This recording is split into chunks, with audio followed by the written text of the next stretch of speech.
This is Tall Tale TV, your podcast for sci-fi and fantasy short stories. Of Tyrants and Teakettles by Lesley Herron. Chapter 16, Silene. Piper railed against the golden handles of the glass elevator, rattling the hinges, but they refused to budge. Apparently, it required a key from both ends. "Not that bad," she said in a mocking voice before giving the doors a swift kick and opting for the ramp curving down to Aviary District's street level instead. "After everything I told him, he decides to throw in with the devil because of a family resemblance." She screamed her fury to the sky with a series of unintelligible curse words. When Piper finally reached the marble sidewalk, she took a moment to turn and spit on the ramp before walking straight out onto the cobblestone street. There had to be other ways off this damn floating nightmare. A funny little two-wheeled vehicle swerved and braked to miss her, the occupant barely managing to keep control of the bulky vehicle. A boy, hardly older than Atticus, spun in his seat and lifted a pair of riding goggles to glare down at her. "What in the blue blazes are you doing in the street? You could have—" "Oh, it's one of you." The look of pure contempt he gave her was layered with disgust. Piper had seen that look before. She'd grown up seeing it on every street corner as she begged others like this bastard for a coin or a scrap of food. But she wasn't a kid anymore, and she was in no mood to take any of this nobleman's crap. She rushed the side of the motorcycle, toppling it over and crushing the rider's leg beneath its weight. "Didn't your mom teach you any manners?" Piper glared down at the sniveling boy as he cried out in pain and alarm. "No, guess I'll have to then." She reached out and socked him once in the face before feeling around his clothes for his money bag. Despite the attention they were gathering, she stole his belongings on pure instinct and took off at a run down the street. The people in the city were so pampered they didn't even know how to react. It wouldn't take them too long to figure it out, though. Not that it mattered. Her brother was trapped, and no matter what she did, she couldn't seem to shake his faith in the monster that held the leash. Her blood was hot, and her head pounded with the desire to do something stupid. She was angry at the world. This world in particular. These streets filled with people who had never once gone hungry, never once been beaten or chased, never once had to worry if they would live to see another day. With her keen eyes, it only took her a few minutes to find a way down to the main level of the floating city. The metropolis glistened in the golden glow of the afternoon sunlight. The gentry were walking around casually, chatting with their neighbors, catching up with old business partners, or just strolling from storefront to storefront, looking down their nose at the wares. Piper sat back for a moment in the small alcove that faced the crossroads and watched. There were women and children out for a day of shopping wearing the finest of robes and gowns. Venerable-looking men were marching along in hurried conversations with one another, dressed smartly in black suits and top hats. From a group gathered near the center of the crossroads, she could overhear talk of new ensembles and accoutrements purchased at a local store for a great deal. Piper looked down at her disheveled and rather plain clothing with a sniff. She bit at her lip as she returned her gaze to the well-dressed folk in the crossroads. She would stick out like a sore thumb in this crowd. She did notice, however, the occasional handmaiden or serving girl trailing at a respectable distance behind their masters. They all wore the same outfit to denote their lesser station, simple white dresses with black aprons tied around the waist. Piper glanced down the street for the nearest textile shop, spotting one some 50 feet away. She zipped out of her alcove and skulked her way there, keeping her head down and hugging the shadows. She pushed her way inside, dancing around the racks until she reached the back of the store. The shop owner was screeching at her while she moved things around until she found the servant uniforms. She shoved one over her head and turned to leave. Seeing the expression of outrage on the portly shopkeep, Piper tossed him the purse she had pilfered from the young man and stalked out the front door without a word. Nobody even gave her a second glance as she tied the apron around her waist. Servants were completely invisible to these people, less than human. Her fingers began to tingle with that familiar itch that so often soothed her soul when she found herself in turmoil. She adopted the demure posture of a well-behaved servant, walking smartly towards a large group gathering around the base of a giant fountain. A well-dressed youth in the group had removed his black leather cap as he addressed one of the other gentlemen standing before him. She bumped into the young boy, feeling around in his pockets. "Oi, watch where you're going!" The young man paused, taking in her appearance. "Where's your master? I want a word with them about your manners." Piper bristled internally. She took in a deep breath and gave him her most sickly sweet smile. She spoke in a tone as equally sweet as she replied, "Begging your pardon, sir, I was set here by my poor sick mistress. She gave me a single copper, and I came down here to toss it into the fountain to wish for her to get better. I meant no offence bumping into you. I'm just all a tizzy and worry for her." While most of the group around the water fountain returned to their own discussions, the older man and woman, who appeared to be the youth's parents, were now scowling at the boy for being so brazen. As the young man started to glow a shade of red, Piper decided to really sell the act, and swooned, stumbling into the boy's father. "Oh my, please forgive me, sir. I seem to be light-headed. I'm afraid I haven't had the will to eat much until my mistress recovers." The man helped her back to her feet. Piper curtsied to the wife, taking her by the hand and complimenting her on having such a handsome family, and thanked her for understanding her state of duress. As Piper walked away, the trio stood watching her, unsure whether to be flustered by the ordeal or pleased by the compliments. Easy as pie, she thought, as she sorted a fistful of money, jewelry, and other valuable items into her various pockets. In this manner, Piper continued to make her way through the floating city, all the way to the heart of the metropolis. Towering spires and glittering stores stood out among the promenade. Each storefront was inviting, glistening with the sparkle of cleanliness. There were tables and chairs set up outside most of the establishments, each patron being waited on by a well-dressed attendant, or simple robot. The smell of food alone would have been enough of a pull to bring her into this city. There were bakeries selling fresh bread, tea shops advertising new flavors, and even a butcher's shop sampling the freshest cuts of bacon. "Here, lass, try a piece." A man pushed a small toothpick into Piper's hands. The tiny piece of wood had been crammed with portions of seasoned potatoes and pork. She sniffed it, shrugged, and shoveled it into her mouth, extracting the toothpick. Amazing.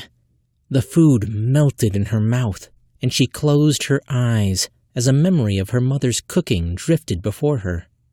"It's good, innit? Tell all your friends to stop by Reginald's." Piper didn't even get a chance to thank the man for the sample before he was gone, offering more bite-sized portions of heaven to others. She could feel that sourness return to the pit of her stomach. Up here, food was just another form of luxury, not a means of survival. These people were never going to ration themselves. Down below, there were food stalls, sure, but the majority of citizens couldn't afford to eat at one, except on special occasion. Heck, they could hardly afford the rising price of food, period. And a frightening number of people went to bed hungry each night. That was one thing she had appreciated about Chester. Monster that he was, he kept scores of children fed that would have otherwise starved on their own. She was just thinking about asking for directions back to the surface when her eyes caught a flash of red not far down the street to her left. It was a heavy-set man wearing an extensively tailored military coat. The brilliance of the color suggested he hadn't seen much time outside in it. He was completely winded, stopping bystanders to ask them questions in a hurried voice. One of the individuals pointed in Piper's direction. His eyes locked with hers, and he started marching toward her in a wheezing gait. Piper clicked her tongue and continued down the street in the opposite direction.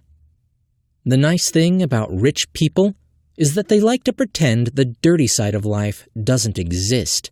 And so the alleyways of this floating city were designed to be nearly invisible, curving sharply behind shops so that the less presentable aspects of the city were hidden from view. Anyone with a lick of common sense would have realized what a bad idea this was.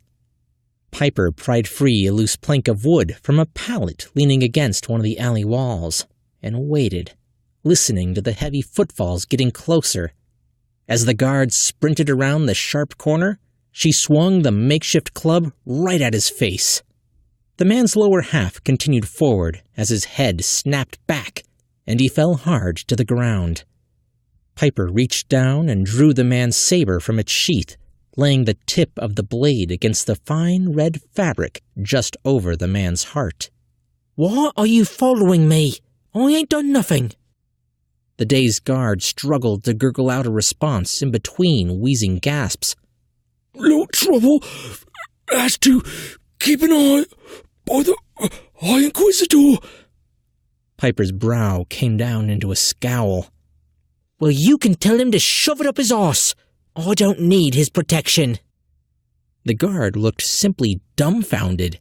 He opened his mouth, but before he could respond, the plank of wood collided with the side of his face again, and the world around him went black.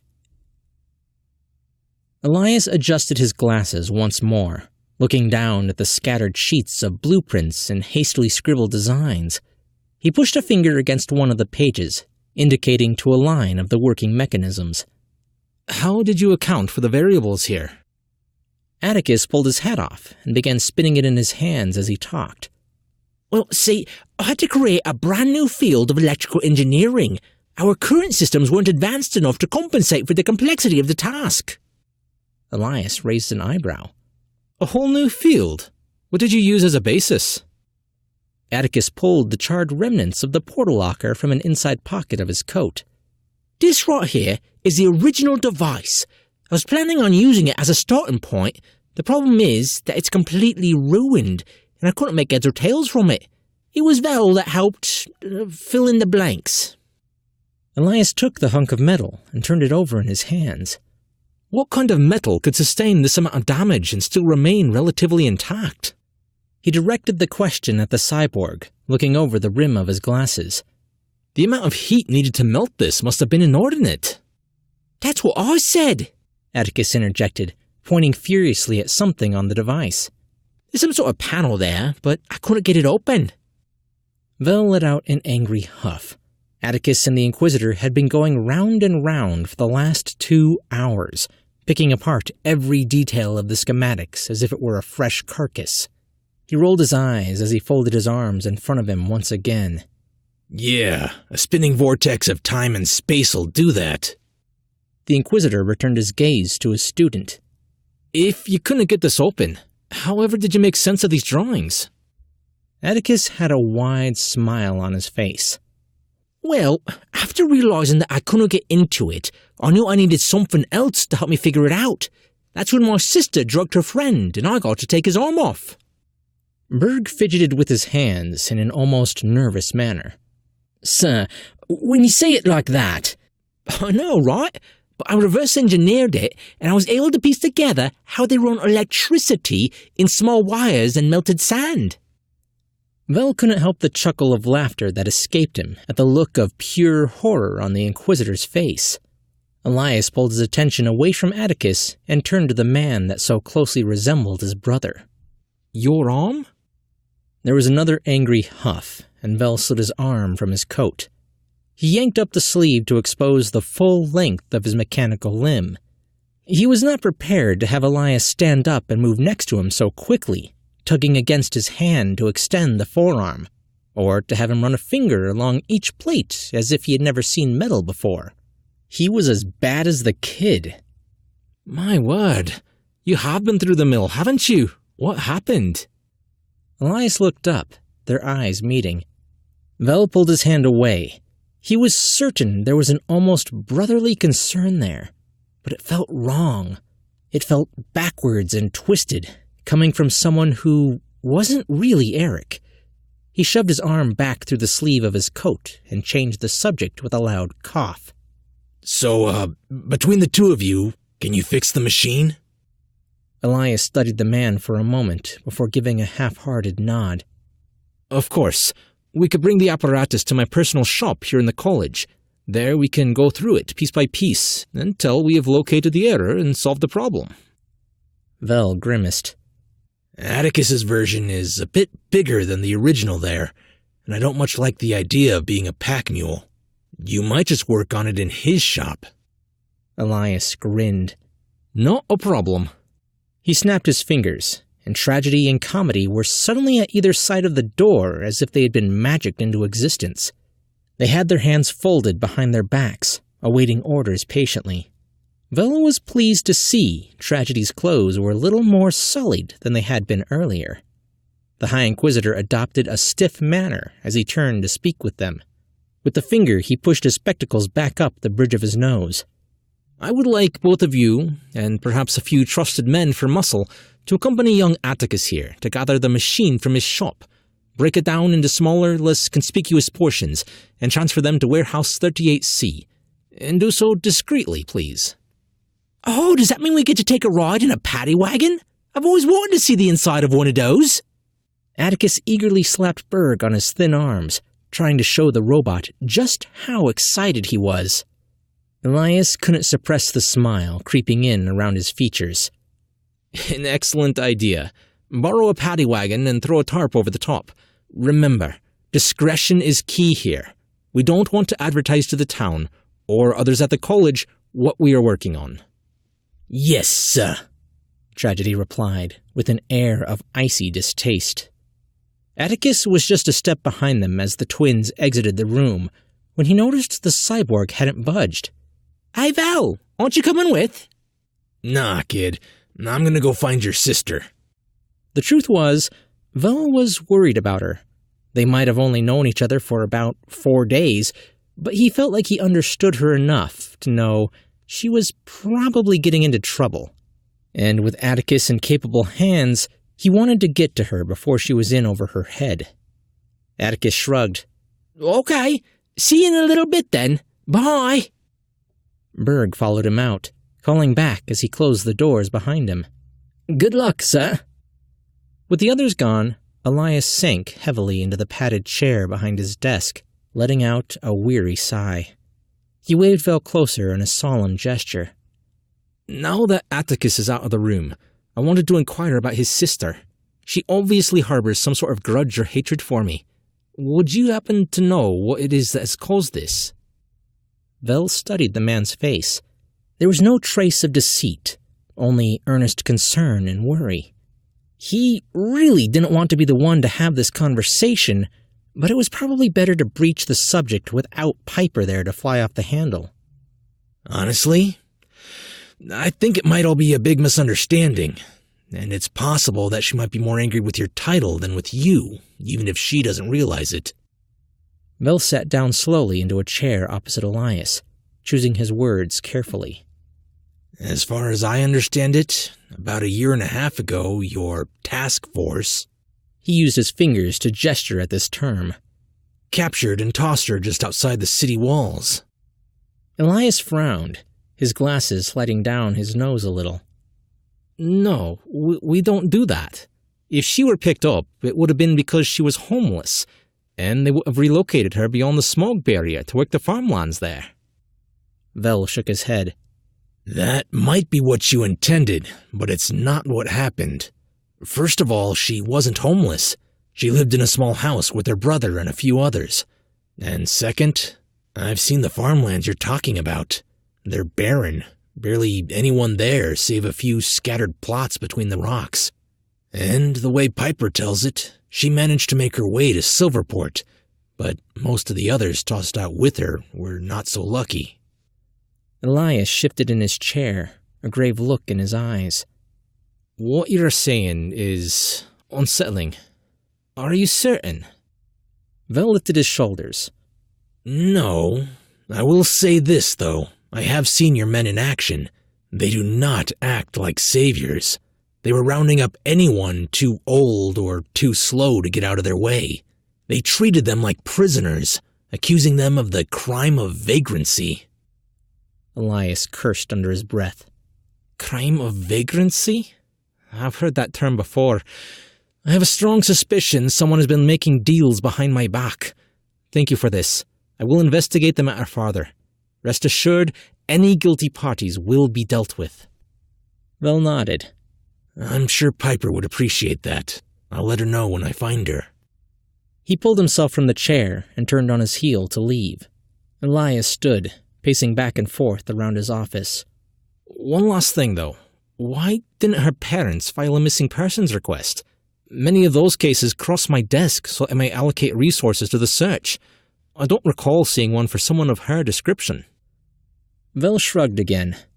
She says her real parents are out there, but I kinda got the impression that's more hope than evidence.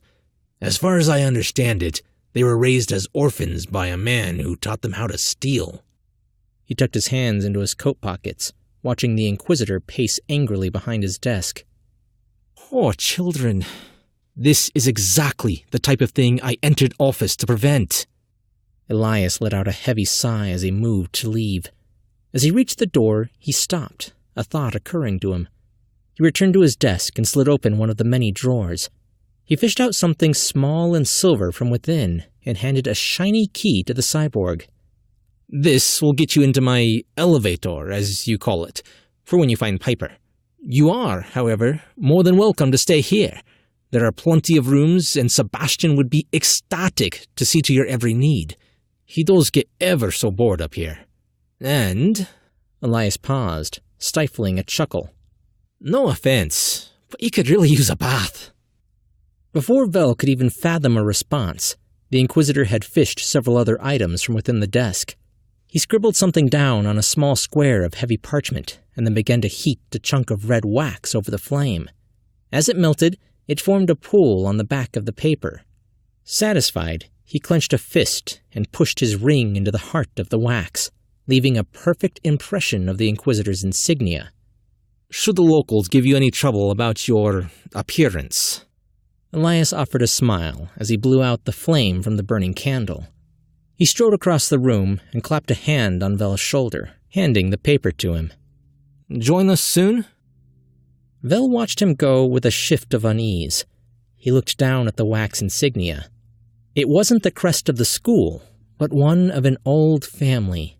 A shield with dual swords, a single star, and 2 feathered beasts on either side. He tucked it into the inside pocket of his jacket, hopeful that he wouldn't need it. Piper watched the sun paint the broken mountains a deep shade of purple-crimson as it dropped lower in the sky. The last dregs of her rage slowly drained away, leaving her empty and hollow. She had found the only quiet spot in the city, a place the gentry probably didn't even know existed. In her attempts to find a way down from the floating hell of glittering gold, she had discovered an abandoned network of service tunnels and scaffolding beneath the city. As fancy as it was above, the city had been built in a hurry, and all the work areas had been left standing. She now sat at the edge of one of the outer scaffolds, overlooking the airship docks that existed halfway between the ground and the aviary district. Far enough away that the upper class did not have to see the rabble loading and unloading goods, but close enough that they didn't have to go all the way down to the surface to board a pleasure vessel. Something about watching the ships glide gracefully away from the city put her heart at ease. It was a melancholy sight, though, another representation of a freedom that seemed ever farther from her grasp. She watched the sun sink lower behind the horizon, casting long shadows on the barren plains laid out before her. Piper poured out the contents of another money bag into her lap, sorting through the various coins. She tossed the bag over the edge and watched it flutter and twirl its way down until it became too small to see. She transferred the coinage into a laundry hamper filled with the other items she had pilfered. various pieces of gold and silver, necklaces, pocket watches, and a single golden filigree hairpin. She had even lifted a set of brass spectacles right off a man's face, a new personal best. She threw the servant uniform over the fruits of her labors, effectively disguising a small fortune as a basket of dirty laundry. Normally, a haul like this would have her celebrating like her birthday had come early. Instead, she pulled her knees up to her chest. Some old habits die hard, huh? Piper had been so ingrained in her thoughts that she hadn't noticed the sound of boots crunching along the dirty platform until Vel had walked right up beside her. She looked over to see the grouchy old cyborg gazing at the sunset with a faraway look in his eyes. Her face scrunched into a half-hearted scowl. "How did you find me?"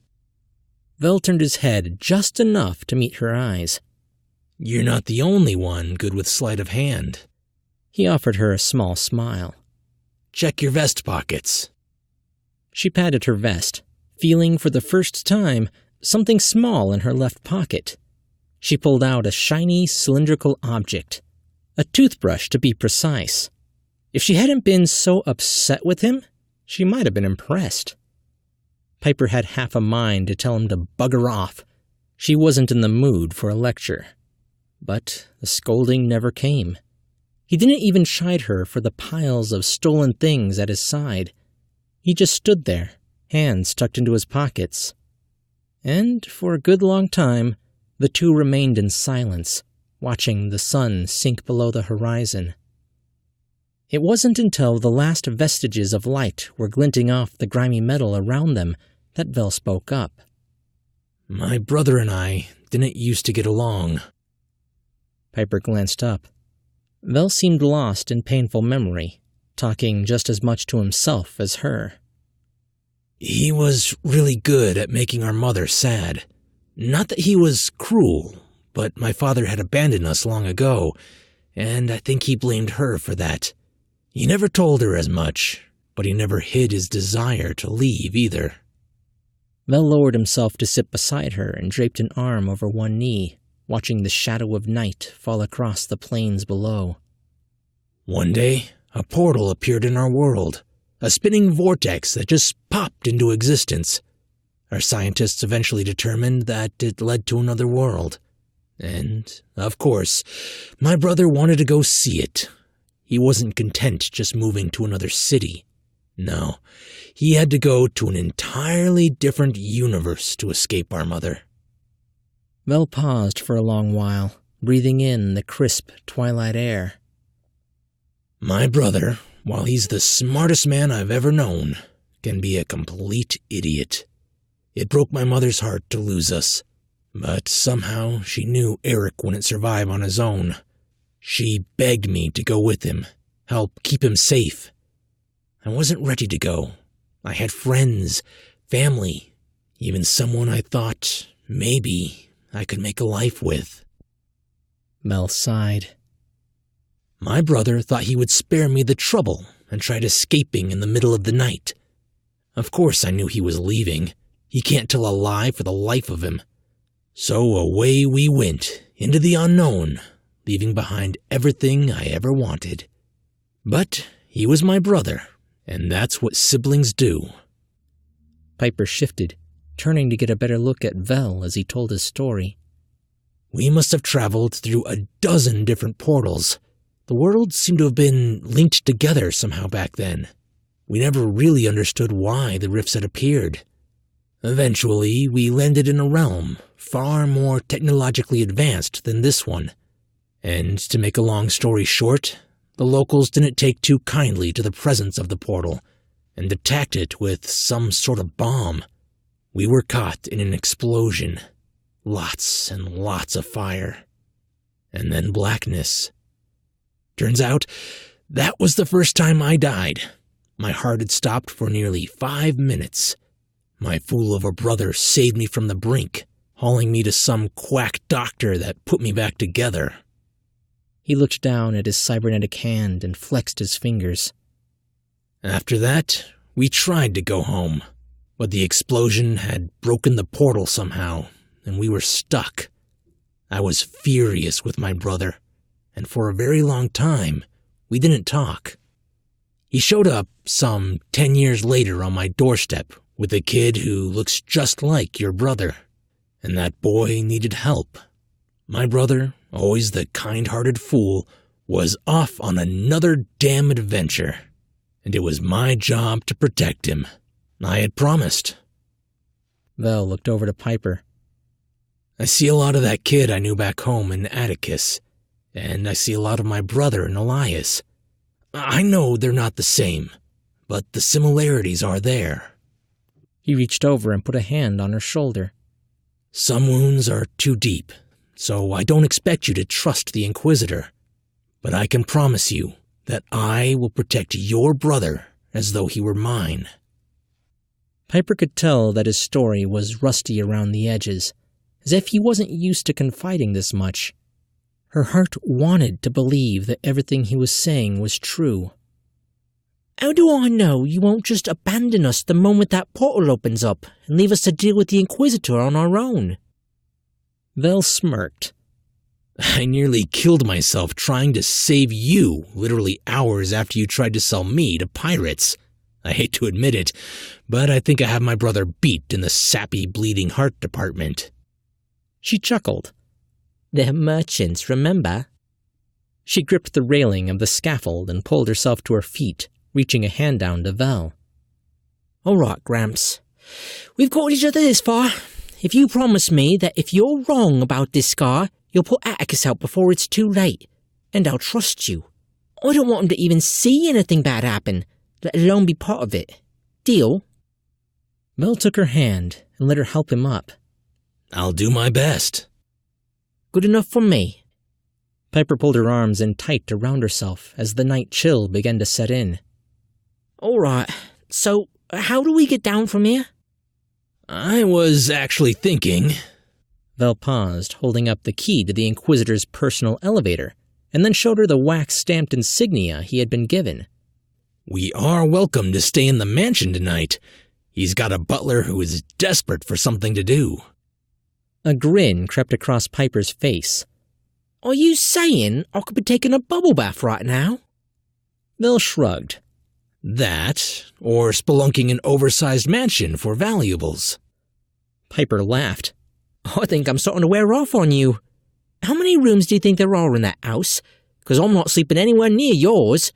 You snore like a herd of oxen.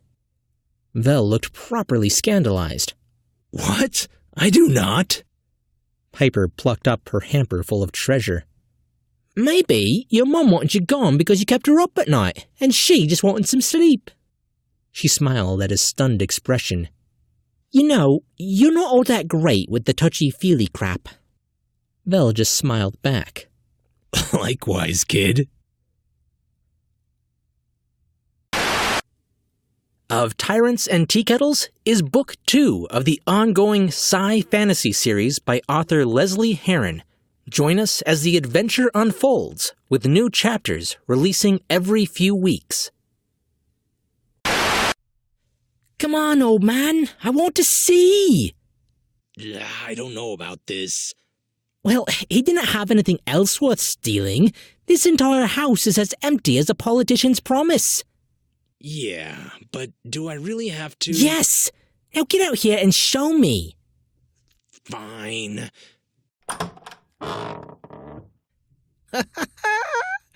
What? Oh, nothing, milady. It's a robe! Which is just a fancy name for man dress. You made me try it on. I know. Don't get your knickers in a twist. Ha ha. Speaking of which, these things are way too drafty, if you know what I mean. You know you're supposed to wear those over your normal clothes, right? I'm gonna go get changed now.